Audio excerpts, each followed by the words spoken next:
On today's episode, we talk to Anna Adams, the founder of the International Doula Life Movement. She will be talking about the awesome conference in November called the Tree of Life Conference, where Doc and I will be presenting. Listen in. Let's talk about what a doula is and what this is all about.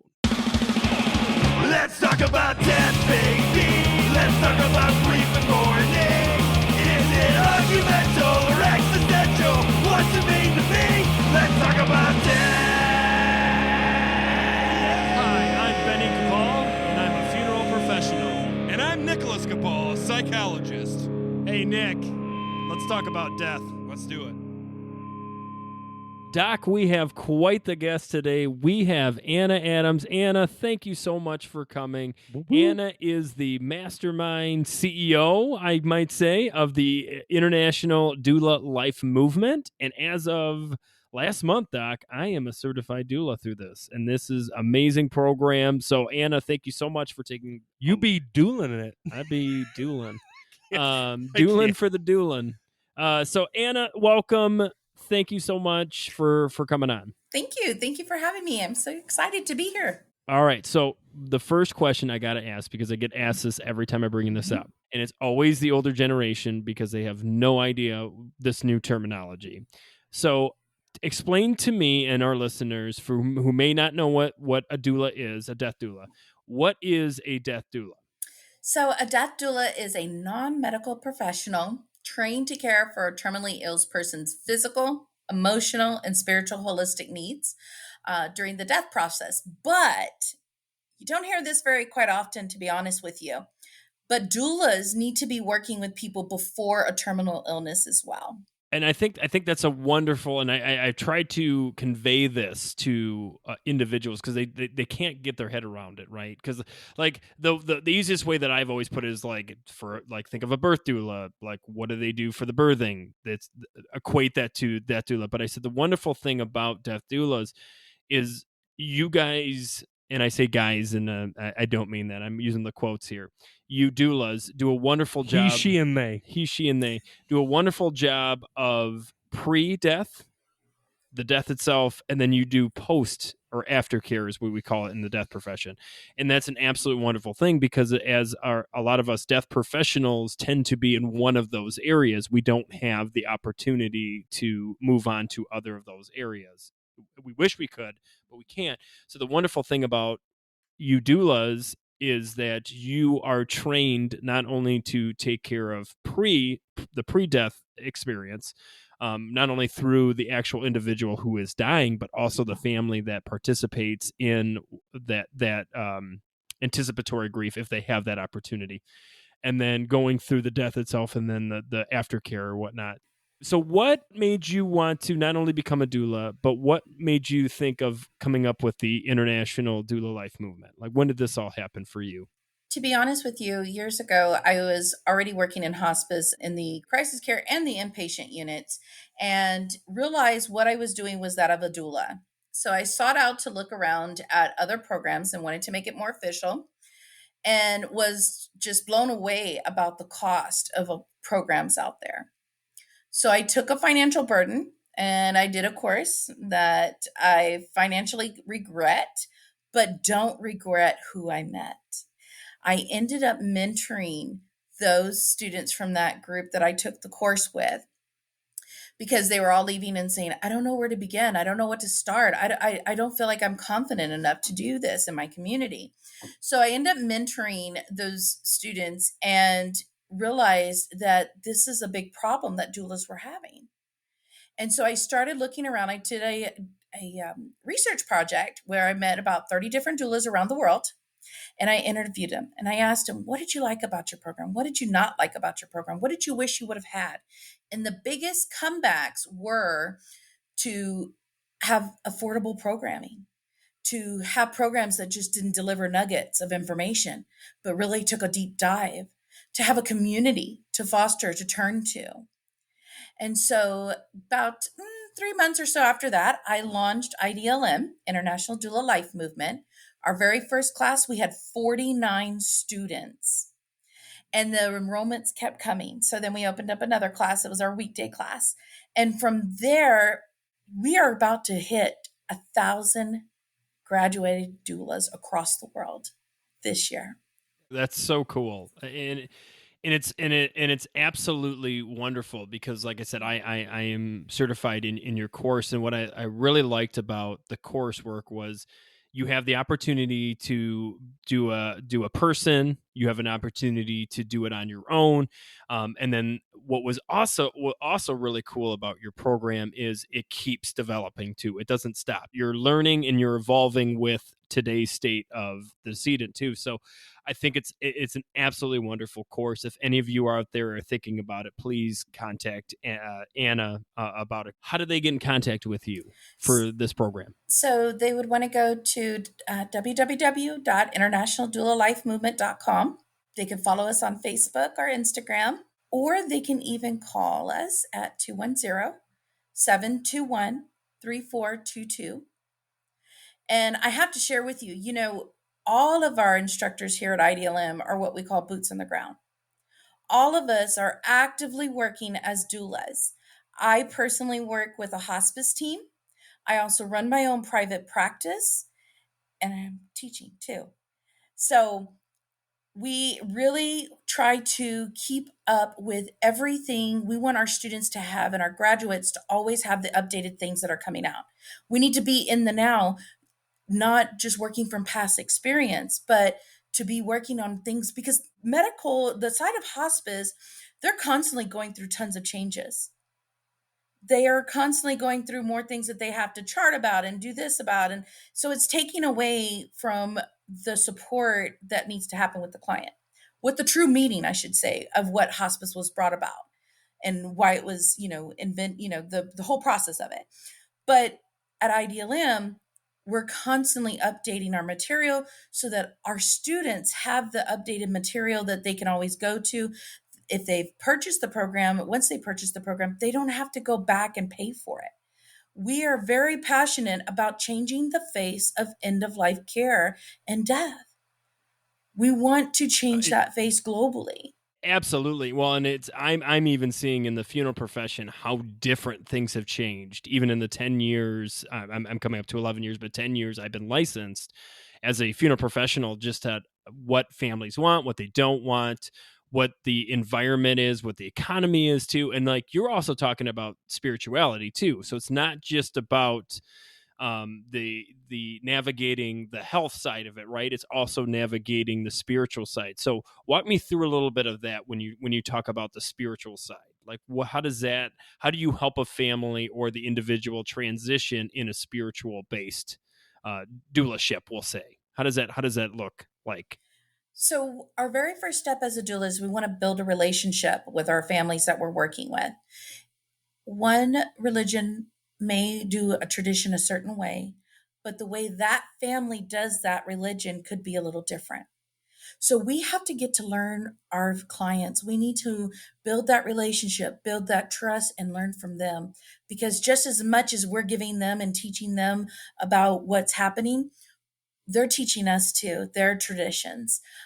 Also, one of the things we do include in our programming is end of life religions. We talk about the different traditions in the religions, but we always tell our students to go in and make sure that they are also going back in and talking to them about the religions. What are their traditions? It's amazing because there's so much that families really do need when it comes to grief and the individual itself that's dying, that they have such a hard time in today's scope of how the world looks at death in general, right? Because we Anna, we've talked about this plenty of times, and I know Doc has talked to you about this too, about how the world is just really bad about even talking about death.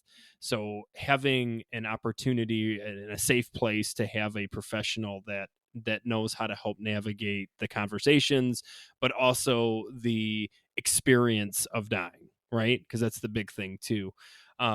Do you find with your doulas the same burnout that us death professionals deal with? Do you have a lot of burnout in the doulas that are coming out? How do you help with that? Because I know that's one of the biggest things that we deal with in the funeral profession is burnout within the first 5 to 7 years. There definitely can be, but we give a lot of support in our community for our doulas. We give them a free monthly grief support group. We teach them how to release after every client. When you walk in, releasing out whatever you're dealing with at home, whatever you're dealing with from your last client, releasing that in a contemplative way.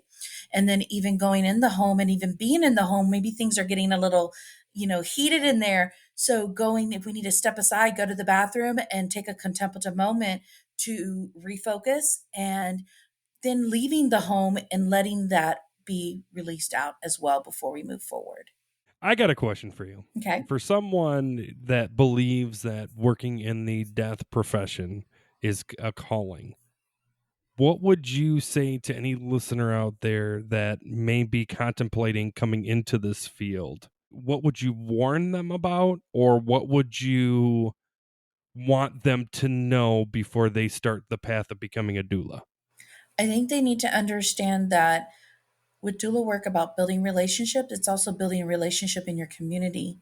It's building a relationship with your case managers, your social workers, your hospices, your funeral homes. It's building a relationship, and you are Your going to psychologist. that too, right? But we need to build Sorry, relationships. I had to plug that. I had to plug that. Sometimes you might need one. Somewhere there's a bunch of psychologists that are like, Thank yes, you. come Yes, on, they brought me up. But all disciplines, you need to build a relationship with all of them, because I'll guarantee you that 9 times out of 10, they may not even know what you do. They've never worked with the doula. And there is also that letting them know what you do so that they know how you can serve their clients, the people that they're working with. So it doesn't happen overnight. It does not happen overnight. And that's the biggest thing I always tell people right off the bat. If you think you're going to take a course and have 40 hours a week with the client right when you get out, well, that might not happen right away. You have got Right. to put Yeah. in some work. I will work with every doula that wants to build a business and help them build their business, short of going and marketing out there for them in their community. But Yeah. I can only do so much, right? But I will guide Right. them every step of the way. And that's one of the reasons why we give all of our students our personal cell numbers, so that they can reach out to us. They can email us, they can text us. Y'all, I can tell you so many stories where I've had students get into some things that have happened where they are like, hey, this is just happening. And I'm like, oh my God. And so they need someone to talk it out with. We have to talk things through. There has been increases with even suicide and end of life for end of life clients that are on hospice. There is, we've had students who have had to go through that with clients. They're like, I did everything. I tried to get them to open up. I tried to get them to talk about it. And they were shutting me, the family, everybody down. So that's another reason why, again, we have that grief support. But people need to know you're not going to just come in this field and take a class and be able to go start tomorrow. No, you've got to go out and build your relationships. I will tell you, I had a student who graduated last year from our program. She was not very far from retiring. She quit her job at a very good job she had. She cashed in her 401k, and she, within a month, was working her doula business full time. But guess what that took? She was out at the networking events. She was out talking to her community. She was meeting people, and she's working. I mean, she's not a millionaire. Okay. We're not going to be a millionaire. So if you think that you're going to come into doula work and you're going to become a millionaire through this, you're not. I can just tell you that right now. I mean, why do you think I have to work 2 jobs, right? I have my private practice and I work in a doula hospice. I mean, through a hospice. So you have to still work, but I don't believe that you work if you're waking up every day doing your passion. You'll never work a day in your life. Oh, absolutely. And we have the same problem in the funeral profession, right? They see us with suits on and they see us with the hearse and they just assume we're all extremely rich people, and we're not. They don't realize we're buying our suits from JCPenney's because we're ripping them going on calls all the time. They don't, they have no idea. And that's the perception, right, of death in general too, is like, we don't want to talk about that. We don't want to find out about that. I have a question for you when it comes to other death professionals. So I'm talking the funeral profession, hospice, palliative doctors, et cetera, et cetera. Do you find a lot of roadblocks with them? Do they seem to be, for the most part, are they receptive of what you're doing? We have had a very welcoming response to doulas. We've got about 100 graduates here just from IDLM alone here in San Antonio. Some states are a little bit more conservative when it comes to it. But this is where we tell our students, come talk to us, let us know about your area, let's talk about it, because you may not be able to walk up to anybody and say, I'm a death doula, let me help you. You may not be able to do that. You may need to walk in and say, I'm an end of life educator. The terminology is the key. Yeah, I think that's exactly it, right? Because the idea is you get stereotyped just from a word. You know what I mean? And especially as Doc and I know, the second you bring death into anything, in any conversation, because we've talked about we're coming up with some stuff for high schools, and I remember talking to a lobbyist, and she specifically said, and she cares for what we're doing. She said, don't mention death. Because the second you mention death, 50% of the people who are listening to you are going to shut that comment down, whether it be death anxiety, whether it be just in their general, that is just a no-no topic, taboo. And it's just, it's an interesting thing because you're right.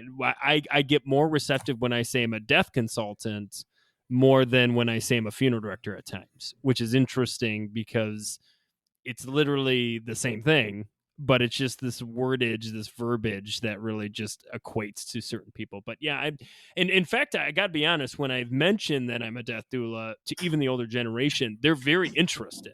It isn't they're disgusted.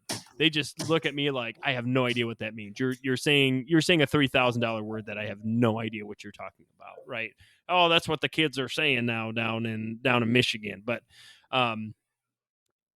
so another reason why I wanted to bring you on is because you threw Doc and I an invitation to come to your conference, the Tree of Life conference in San Antonio, Texas, which, by the way, thank you so much for giving Doc and I an opportunity to come out and talk about what we find so passionate. And that's November 1st through the 4th. Can you talk about a little bit about that? Like, how long has that been going on? Is this an annual thing you've been doing? Is this the first year? Like, how many speakers do you have? All this kind of thing. Yeah, so this is our first year. We wanted something out there to educate the community about end of life and also something for our doulas. There's really nothing in person going on for doulas. And so we will be meeting November 1st through the 5th. We have amazing speakers coming to join us. We have Barbara Carnes, Francis Hall. Of course, you guys are joining us. Tony Lynch, Lisa Paul, Helen Bauer, Dr. Daniel Westcott. We're going to be talking about body donations. We have Brenda and Nancy from Madonna Care coming, which is the care plan, which is an amazing book as well. We'll be talking about a lot of different topics. We're going to have fun, but we're going to be fun learning. It's an education. It's hitting a lot of different topics where we're going to talk about children's of aging parents and relationships approaches to dementia. We're going to be talking about suicidal and assisting occupations. We're going to talk about being human in a hospice world. So there's tons and tons of conversations and learning that we're going to be doing. We're also going to be doing a video documentary that we'll be having a movie night as well. So we're really, really excited about that. It's just a great way for everybody to connect. I mean, I know we have some Canadians coming into the U.S. for our conference. Hey. Yeah. So we're excited. We're really, really excited. We're gonna, we have Tula, who is a end of life doula who specializes in pediatrics, coming to educate. So just a wide range of topics. And you can actually go to our website and we have a tab that says conference. You can click the conference tab, get all the information, the hotel discount rooms and all that good stuff. You can even take a payment plan. We want to make it affordable for everybody. So we have payment plan options as well. Nice. Just our biggest mission of this is to dedicate and provide doulas and end of life professionals with a level of education and expertise, so we can do this global impact together. We have to come together to do this from all different professions. We need to come together and just Sounds like a rootin' tootin' kind It is, of baby. Woo woo. You know what they say? conference. You know what they say about Texas, Doc? Well, Everything's bigger. that's right. They do. So, Anna, Doc, and I have said this, and we've talked about this too. Is just the idea that we as death professionals need to do a better job of networking with each other, because to be honest, the only way we're going to make America and this beautiful nation, and hopefully the world someday, better at talking about death is to be able to educate. And the only way we can do that is helping each other out. Because at the end of the day, our goal as funeral professionals, Doc's goal as a psychologist, hospice workers, doulas, we're all trying to do the same thing, which is help navigate families through grief and death. And it's sad when I come across individuals that put roadblocks for other death professionals in the way, because it's not helping. It's not helping at all. So this conference is a wonderful idea. I mean, if funeral directors have their association conferences and all that, so it is kind of silly to think, why haven't doulas had their own conference? You know what I mean? So it's about time. Thank you yet again for inviting Doc and I to talk. And if I'm not mistaken, we're talking about suicidality too when we come and have our conference. So if you're down in San Antonio, or if you sign up for it, so please do, if you're in the area, or if you can get off, because it's going to be a really educational, awesome networking experience. Plus you can meet these twins from Michigan, which who would have thunk we would be popping down to San Antonio. And let me share one other thing real quick too about the conference. So Friday, we have a beautiful partnership with Opus Peace. And Opus Peace is amazing. If you haven't checked them out, please do. It's opuspeace.org. And they are going to be doing a all-day workshop on Friday. And then we will have a veteran ceremony. So we're really excited about that as well. And we're looking forward to being able to recognize our veterans. That's really cool. And yeah, all you veterans out there, thank you so much for putting the time in and keeping this nation safe. So thank you, veterans out there. Anna, are you ready to be part of this wonderful Q&A? Oh, okay. I'm ready. I'm excited. All right, let's spin that Q&A, Doc. Q&A, everyone loves that Q&A. Anna, we're going to let you answer this first, okay? Are you ready? Okay, here's the question. Putting you on the spot. Dealing with death at a young age versus old age. Do you feel there is a difference in losing someone when you are young versus losing someone when you are older? I think there is. I feel like there is. Because when we're young, we're not taught about death. We're not taught about what's happening. And when we're older, we're losing that person that we love so much.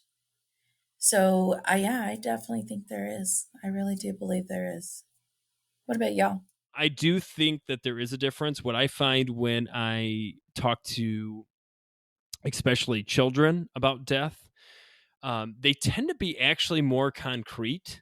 And a lot of the times, which is very interesting, they'll ask you the question, and if you answer it the way that they need, they kind of move on. Like it's almost like I'm okay with that answer, so therefore I'm cool.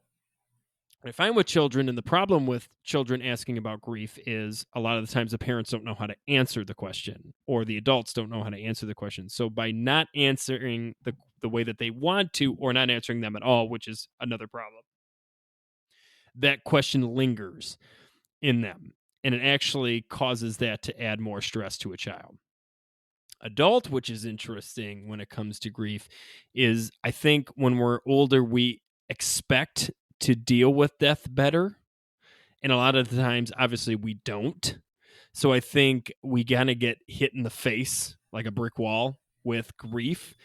So when it comes to how we lose somebody younger and older, like, because that's another problem too, right? Because are we talking about a baby, right? They don't understand any of it yet, comparably to a toddler starting to get into a kid, right? A child versus preteen, teen, we're starting to get to college, et cetera, et cetera. There is a big difference in those small years. What I find is in my profession, when talking to children, especially I talk to high schoolers a lot,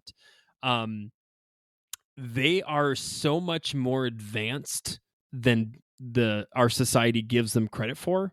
In fact, I find sometimes high schoolers are have a healthier way of talking about their grief and trying to find information about grief than adults do. Because I think we've come into a world where information is everywhere, and the new generation of teenagers are really they're hungry for as much information as they can get, compared to our generation, which the internet was brand new when we were that age. So finding things was harder. It wasn't as easy. We had to get an encyclopedia for things, which I know some people, that's aging even me. But compared to the older generation, their grief was based on what they were told by Right. either the church or their family.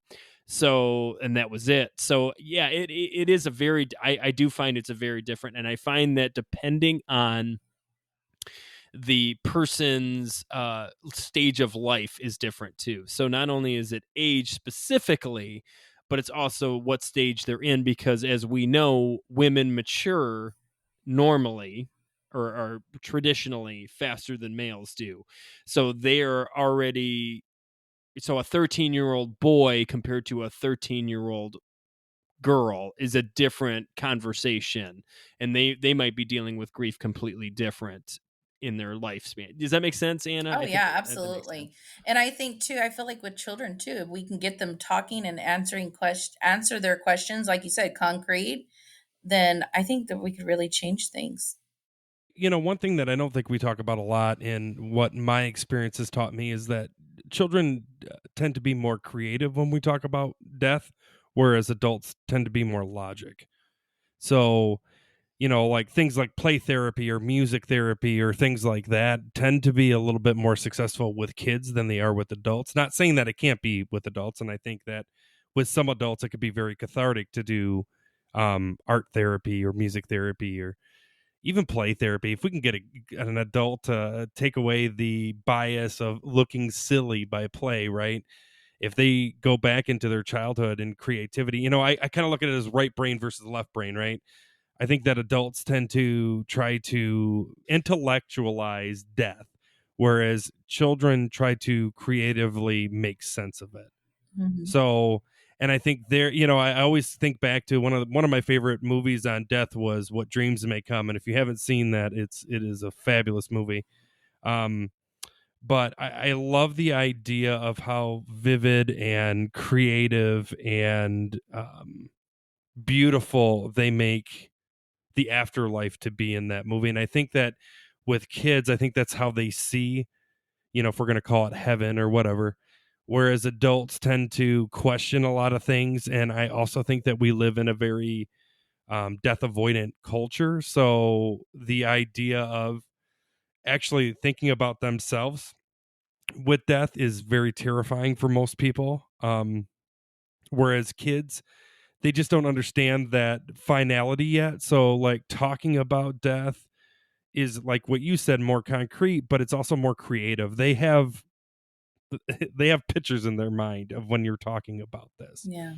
So if you can play when you're working, all the doulas and any of the new therapists out there, when you're working with grieving adults, just remember in the back of your mind that they tend to go more logic, where children are more creative and concrete. Does that make sense? Yeah. That would be my difference between the two. I like that. I like that Mhm. perspective a I do lot. too. I do too. I think we all answered that pretty well. I'm not going to lie. We did a pretty good job there. Anna, before we close up shop here, yet again, give us how people can get a hold of you if they're thinking about becoming a doula, or they already are a doula and they want to come to the awesome Tree of Life conference. Like, where can they easily find you, or what's the best way to contact you, et cetera, et cetera? Sure. They can go to www.internationaldoulalifemovement.com. They can also call us at 210-721-3422. Feel free to email us also at doulasupport@internationaldoulalifemovement.com. Well, thank you again, Anna. You have been absolutely wonderful. Thank you for doing what you're doing. I want to thank you for educating all the doulas that you have that are helping all the families right now, because that's another thing we as death professionals sometimes forget, is by educating others, we're helping family after family after family. And I from the bottom of my heart, and I know from Doc's, thank you for your work. Yet again, if any of you have any questions or thoughts about the doula movement, please reach out to Doc and I at letstalkaboutdeathpod@gmail.com. Listen to us, send us out to all your friends on Spotify's and the Apples, and reviews and stars, and really just go out there. And especially if someone's struggling with death and grief right now, send them, tell them about our podcast. It could really help their day. And as always, Anna and Doc, if you are not talking about death, then you are not living. You're Thank you not so living. much.